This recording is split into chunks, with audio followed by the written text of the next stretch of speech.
Hi guys, welcome back to my XVS guide. Now I'm gonna review Melo, so let's start from his stats. I can say that his stats is kinda bad. Like you can see that he only get 180% magic boost. Most mages get 200%. I know it's only 20% less, but take a look on other stats as well. He is kinda fragile with only 60% spirit, 30% health, and 0% defense boost. His passives are also bad. He doesn't have fatal damage protection, so beware. He has minus 100% chance of being targeted, but it's useless against AoE attack, right? And again, correct me if I'm wrong, but this kind of passive doesn't work against enemy attack, which can ignore provoke, which defeat the purpose. The only good thing from his passive is 150% undead killer. So yes, bring him to that dark vision stage. That's all about his stats and passives. Now let's talk about normal form. For normal form, he can chain with Bolting Strike, Chaos Wave Awaken, and Flood. For Bolting Strike, it is just so-so. 72 times water with 37 times damage per turn. His Chaos Wave Awaken abilities deal 52 times water or wind damage and imperil the element by 120%. On casting abilities, he is limited to triple cast. But the unique thing is he has quad cast black magic.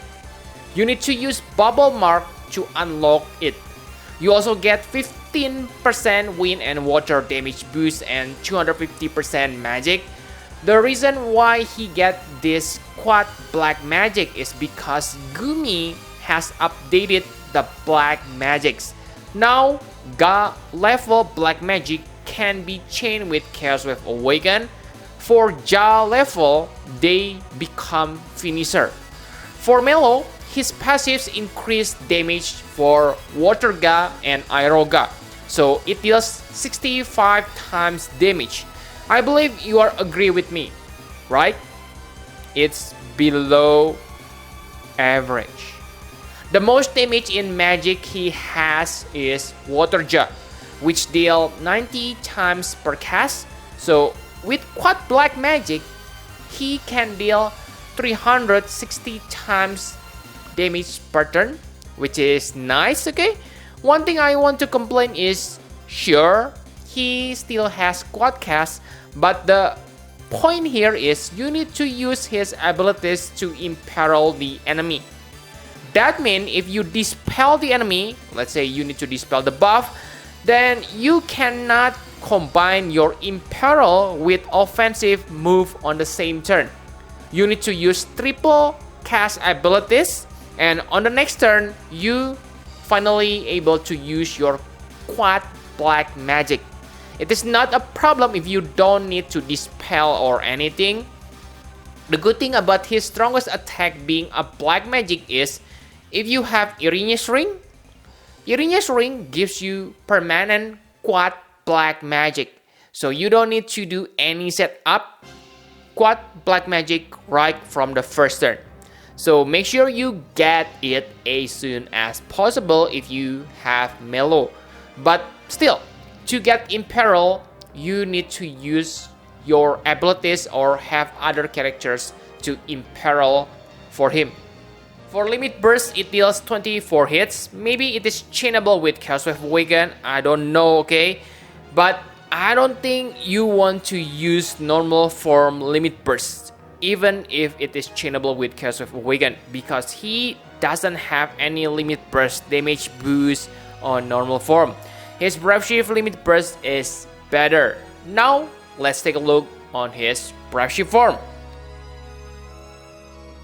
On Brave Shift form, he loses all of his normal abilities, which means you really need Irine's Ring on this form.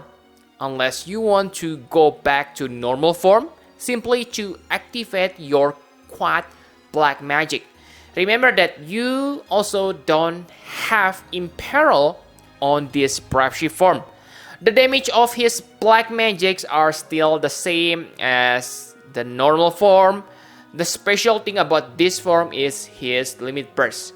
His limit burst is one hit attack, a finisher. If you take a look on the damage modifier, again, it is really nothing special, only 385 times. However, I believe the key to using this limit burst lies in his ability, which is called I cannot call everything a pain. This ability allows you to stack magic up to 500%, but it is only usable for one action, so you should use it for your limit burst. So let me be honest to you, I haven't tried to combine both of this combination, okay? So I don't know anything, but let's say even if it deals awesome damage, it is still quite annoying to set up. You only get 50% magic per cast. His grandest ability are only usable once too. So good luck with that. Also, correct me if I'm wrong, but I have heard so many ruckus about Terra, Oracle, Lunafreya, but I don't hear the same thing about Melo.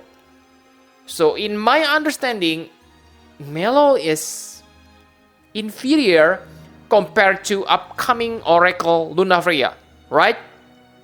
Who is also a water finisher. So why do you need him? Okay. So that's all for the Brave Shift form. Now let's talk about equipment. For equipment, I can say gearing him is pretty simple. True dual wield magic and magic stats. Done. For Brave Shift, you want to have limit burst damage boost to the max. Okay, because yes, if you have full limit burst damage boost, then that means you can deal more than 385 times. However, there is one item you really need to have, and that is Irinya's ring. Luckily, the trial is not that hard, and the Irinya's ring is obtained from the intermediate difficulty, not the advanced. So that's all for equipment. My conclusion for Melo, I can say that he is a character who is made, okay, to tell players that, hey, we have revamped the black magics. They are not that useless at this point. With Irinya's ring, lots of mages able to become your chaining partner for your dark vision and other things. But again, for the character itself, it is just your generic mage. Really guys, nothing special. His Chaos Wave Awaken chain damage modifier is nothing special at all. In fact, they are lower compared to most meta mages. So I wish they make him able to, let's say, have access to more elements, like 4 elements. In that case, even when he is not a meta damage dealer, he is still an interesting character because he can become chaining partner for lots of mages. But the fact is, he only has 2 elements.